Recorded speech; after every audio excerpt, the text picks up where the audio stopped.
What's up guys, JayzTwoCents here at Computex 2017, kicking things off here with the EVGA Day. This right here that I'm holding in my hand, we're going to get straight to it. It's something we didn't see with the GTX 1080, but has made another appearance here with the 1080 Ti, this being the Kingpin Edition graphics card. Now I'm standing, obviously, with Vince, Mr. Kingpin himself, as well as Tim. Now, I want to kind of have a quick conversation with you, because I figured this card exists for a reason. You talked to us about power delivery, you talked to us about things that are different on here, that although the card looks similar to something like a Founders or For the Win 3, it has unique touches on this that matter. So my question to you is, one, what is different on here and why? Well, basically this card is designed to push this GPU to its limit, with basically no thermal limits, no voltage limits, and we have some extra stuff on there like droop jumpers, which can help in the fine-tuning of the maximum clock. Okay. Show me real quick, because we got this demonstration earlier, and I thought this was important for you guys to see. Show us what goes into taking something like a Founders-based card to bring it to this level. Okay, well, Tim? Yeah, basically like on the power side, like we take the Founders cards and we attach this crazy looking like VRM card.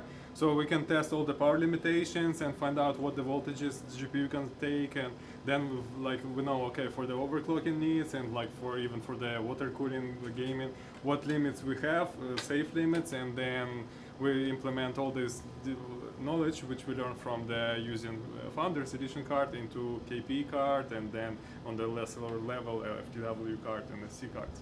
So what you see right here, though, in a more shrunk down, condensed version, is present on the Kingpin card. Yes, yes. So when you hear the internet say, oh, just get a whatever card, they all overclock the same, that might be true up to a point. But to take it to the next level or to the extreme level, the power delivery is obviously most important, and they've taken the power delivery that they've implemented over there, shrunk it down, and it exists here on the For the Kingpin card. Now we've got 3 BIOS here. Right, so we've got a normal, an OC, and an LN2. So LN2 obviously would kind of unlock you into this mode to be able to start taking it to an extreme level. So out of the box, this card is actually guaranteed 2025. Now it's not going to ship with that speed enabled, but you can enable that speed, and it's guaranteed. It's the first time that EVGA has actually offered a true overclocking guarantee with a number attached to it. On average, though, how far have you seen some of these get out of the box?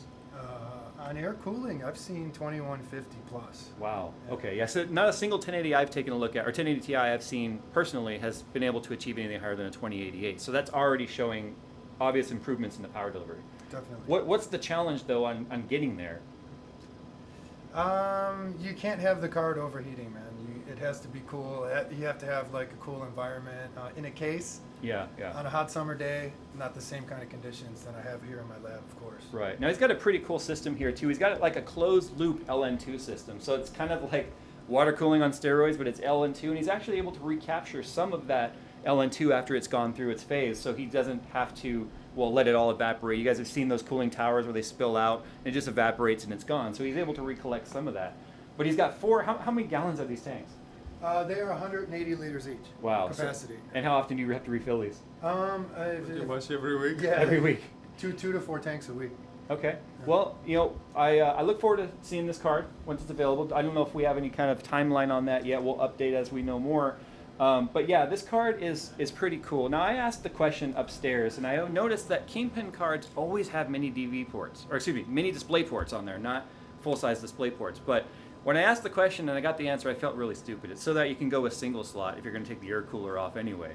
But they are obviously 3 mini display port, an HDMI 2.0, and we've got our DVI back on there. Now the backplate's got something cool too, where it actually has their RGB flow, or flow RGB design, where the LEDs on the back, and you can't really see it here because again it's not a full production card, the LEDs will actually give like a flow effect as the power is going through the card, right? That was the idea behind it? Yeah, the concept is like sort of input to I/O, and it just sort of flows through the whole card. Yeah, each of the RGB LEDs is controlled individually, so we can actually control them, set different color, different brightness, and we'll see like have different dynamic effects. So that's pretty neat. So it's not just aesthetics, it's actually giving you a little bit of a lesson of how power flows through a card. Something else that's different here too is we actually have our PCI Express power on the back of the card. So when it's in your case like this, instead of making like a funky 180-degree turn, you can just make a nice tight 90 into a case if it's in there. Or if it's on a test bench, then you can just plug right into it on the back as well. Something else too is it does have copper plated heatsink. It's very heavy. If you guys have ever held a Kingpin card, you would know that they are significantly heavier than even like For the Win cards because of the additional copper on there. And we've got some similar designs like the For the Win 3. We've got the pin fins on there.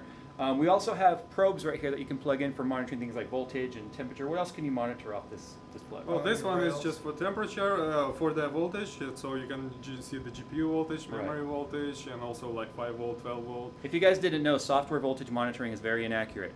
So this is something that allows you to hook up a multi-monitor to, and you can monitor things very accurately. On the back here, what do we got in this plug? We also have here the EVBot connector, so Okay. you can use the EVGA EVBot dongle to adjust the voltages, and also we have the status LEDs, so they will show you if the voltages are okay, then all these 5 LEDs will be lit. And we have also USB interface connector, which will have our upcoming software to actually modify different card settings, like monitor all the temperature settings, so including like even going to the sub-zero, like for extreme overclocking and water cooling. So it'll actually grab the information through this header, not through the PCIe then? It can do either way. So because like if you have the just legacy system, then you can have to use the PCIe interface. But if you want to have extra controls, which Kingpin card provides, then you use this header and you can just have the cable going to the motherboard and read all the data. Well, there you have it, guys. If you noticed that the Kingpin card name was missing in this latest generation, well, it's back. And I'm with the man himself. Thanks for talking with me today. No problem. Tim, nice meeting you as well. Nice to meet And I'm going to go ahead and let him get back to his extreme situation here. Also, too, can you show us? I forgot to show this. This controller. Yeah. This looks like a Mortal Kombat, right? Like an arcade controller. But look at this. Show them what this is. Yeah, it is actually, or it was, 360 controller. We modified this last year for Computex actually, and this can run up to 4 GPUs and 1 CPU via these buttons. Can activate the valves and flow all the LN2 manually. Yeah. So this is your LN2 controller. Pretty much, yeah. Wow. See, I tell you guys all the time, I don't do anything cool. These guys do cool stuff. No pun intended. All right, let's go. Thanks for talking with us, guys. Thank you. All right, we'll see you in the next one.